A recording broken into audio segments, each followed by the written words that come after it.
আমাদের এক দফায় এক দাবি 35 চাই।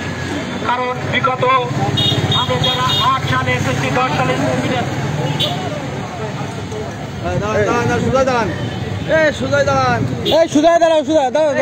ব্যানার নিচে করো, পা ঢেকে দাও, ব্যানার নিচে করুন, একটু নিচে, নায়ক নিচে। আমারটা ধরো, আমি লাইভ দিচ্ছি, লাইভ না লাগবে, আমারটা ধরো।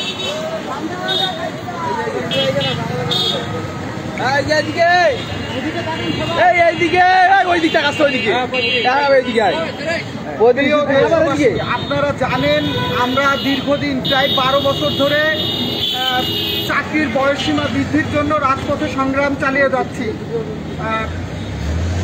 স্বৈরাচারী শেখ হাসিনা থাকাকালীন বয়স বৃদ্ধি না করার জন্য বিভিন্ন আমলারা গভীর ষড়যন্ত্র চালিয়ে গেছে। কাকা এই করলে হবে না কাকা, রাজপথে ছিলাম বয়স 35-এর জন্য এবং কোটা বিরোধী আন্দোলনও আমরা চলমান রেখেছিলাম এবং আমরা চেয়েছিলাম নতুন যে বাংলাদেশ বিনির্মাণ হবে সেখানে আমাদের চাকরির বয়স হয় উন্মুক্ত হবে, নইলে সর্বনিম্ন 35 বছর বয়স সীমার জন্য আমরা সরকারকে, অন্তর্বর্তীকালীন সরকারকে আহ্বান জানাচ্ছি। আমরা জানি যে একটা শিক্ষার্থীর পড়াশোনা শেষ করতে প্রায় 27-28 বছর লেগে যায়। সে সঙ্গে করোনা মহামারীতে আমাদের 2 বছর নষ্ট করেছে, রাজনৈতিক অস্থিতিশীলতায় আমাদের 2 বছর নষ্ট হয়েছে। তাছাড়া আমরা বিভিন্ন সেশন জট সহ নানা সমস্যায় পতিত হয়েছিলাম। আমরা দেখেছি যে পৃথিবীর অন্যান্য দেশে চাকরিতে প্রবেশের বয়সসীমা উন্মুক্ত অথবা সর্বনিম্ন 35করণ করা হয়েছে, কিন্তু আমাদের বাংলাদেশে সেখানে চাকরির সীমা 30 করা হয়েছে। আমার কথা হলো যে যদি 35 হয় তাহলে নাকি বেকারত্ব বেড়ে যাবে, এমন একটা গুজব কেন ছড়াবে? চাকরির বয়স 35 হলেও আমরা উন্নত কাজে নিয়োজিত হয়ে বা অন্য চাকরি করার পাশাপাশি চাকরির পরীক্ষা দেওয়ার সুযোগ পাবো। দেশের জন্য এবং দেশের জনগণের জন্য আমরা সাইদ ভাই সমন্বয়ক হয়ে তো এখানে দাঁড়ানো যাবে না। আমার পরবর্তী বক্তা আমার পরে কথা বলবেন।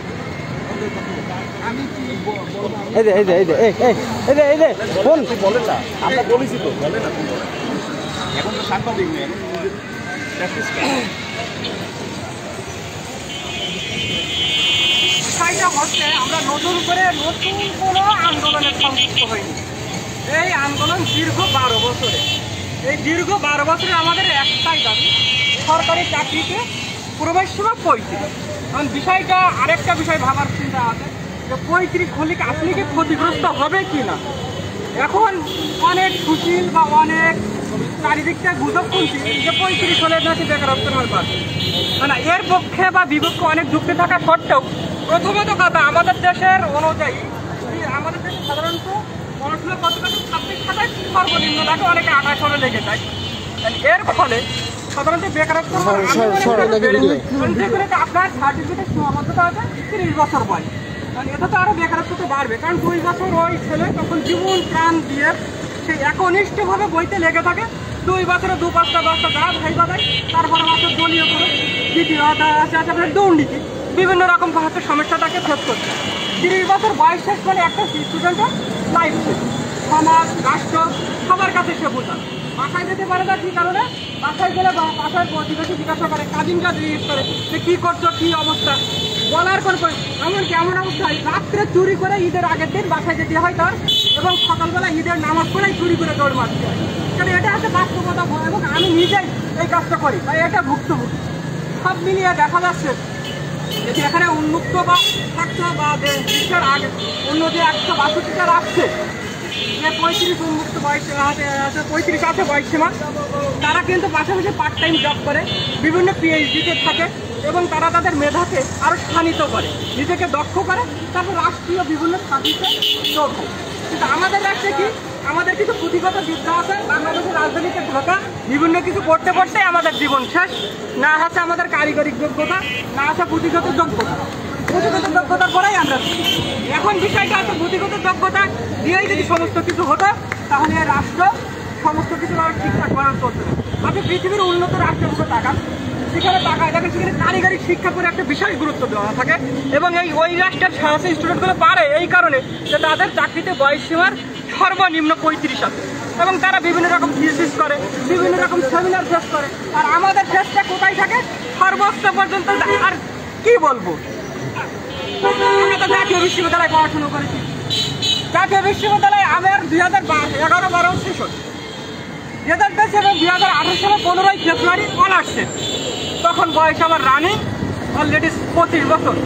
মাস্টার্স করলাম, মাস্টার্সের রেজাল্ট করোনা দিয়ে আমি রেজাল্ট পেলাম 2020-এর শেষে 21-এ ফার্স্টে। তখন আমার বয়স 27। কি সুন্দর একটা শিক্ষা ব্যবস্থা। তারপরে রাজনৈতিক অস্থিরতা, সাথে নির্বাচন, বিভিন্ন রকম দিয়ে এসে থেমে গেল। এখানে গেল 2024 শেষ। আমি পরীক্ষা দিতে পেরেছি সব মিলিয়ে 2 বছর। এখন এই 2 বছর কিছু ভাইবা ফেস করেছি। ভাইবা ফেস করে দেখলে মনে হলো যে আর এক মহাসমুদ্রই পড়েছি আমি।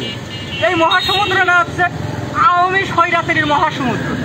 ভাইবা বলে আমার লাইফে প্রথম ব্যক্তিগত কথা বলতে নেই, হেলথে ভাইবা দেয় আমাকে দেখিয়ে। ভাইবা বলে যিনি চেয়ারম্যান ছিলেন উনি বললেন, আপনি এই বয়সে কিনা এত বড় ডিপার্টমেন্ট হ্যান্ডেল করবেন কীভাবে? তখন আমার অলরেডি বয়স 28। এখন আমার বয়স 30। এখন বলছে তুমি ডেট এক্সপায়ার। আহা রাষ্ট্র, এই হচ্ছে আমার অবস্থা। এখন রাত্রে যখন বাসায় যাই খাই, চুরি করে বাসায় যাই খাই। এর কি দুঃখ একটা কাজ করেন আপনারা তো দেবেন না, এটা তো আমরা বুঝতে পারছি। যার কারণে আর কি করার, এক বদল করে 20 এনে দেন। যে কয়জন জ্বালাইছে বা সারা বাংলাদেশে যে আমরা পক্ষপাতিত আছে এই 35 নিয়ে আন্দোলন করছে, তারা 20 খেয়ে এসে মারা যায়, এই রাষ্ট্রের বোঝানো হয়ে থাকে। আপনারা আমাদের মেরে ফেলেন, এইভাবে মেরে ফেলা। কারণ এই টিপে পুকুরের মতো মারার থেকে ডাইরেক্ট লাল গ্রেফ করে থাকবেন। যারা আমরা রাস্তায় যাচ্ছি গ্রেফতার করেন, তার ভালো যুক্তির কথা নেই। আওয়ামী লীগ ছয়টা শাসনটা করছে আমাদের, বিরাট ফায়ার করতে তো তারা তো পিছপা হয়নি। আপনারাও করেন, আপনারা তো আমাদের টিপে মারছেন। এই টিপে মারার কি যুক্তি করেন? সুতরাং জাতির কাছে প্রশ্ন রেখে গেলাম। আর একটা কাজ করা যেতে পারে, আপনারা এই শিক্ষা ব্যবস্থা পুরো তুলে দেন। দরকার নেই পড়াশুনো। কি হবে পড়াশুনো দিয়ে? যে পড়াশুনো কাজে আসে না, যে পড়াশুনো রাষ্ট্রের আমি কোনো কাজে আসতে পারি না দেখেন আমাদের স্কিল সেইভাবে। এই শিক্ষা ব্যবস্থার কোনো প্রয়োজন আছে? আমি ব্যক্তিগতভাবে মনে করি প্রয়োজন মনে করি না, তবে আমি মনে করি আমার সাথে যারা সহযোগিত আছে এই শিক্ষা ব্যবস্থারও তারা প্রয়োজন মনে করে। কারণ কোনো দরকার নেই। আমি আমার সংক্ষিপ্ত বক্তব্য শেষ করছি। আর দেখা যাচ্ছে কদিন পরে পুলিশে তো বিরাট ফায়ারতে মারবেন। কালকে দেখা যাচ্ছে পথে বেড়াইছে, চুরি করে টুক করে তুলে নিয়ে গেছে, মেরেও দিতে পারেন, আইনা ঘরে পুকুরি দিতে পারেন। অভিজ্ঞতা তো আছে আমাদের। সুতরাং আমি আর আমার বক্তব্য দীর্ঘায়িত করবো না। আমার সহকর্মীরা বক্তব্য আশা করি সবাই শুনবে। ঠিক আছে, এই মধ্যে বললাম। আসসালামু আলাইকুম।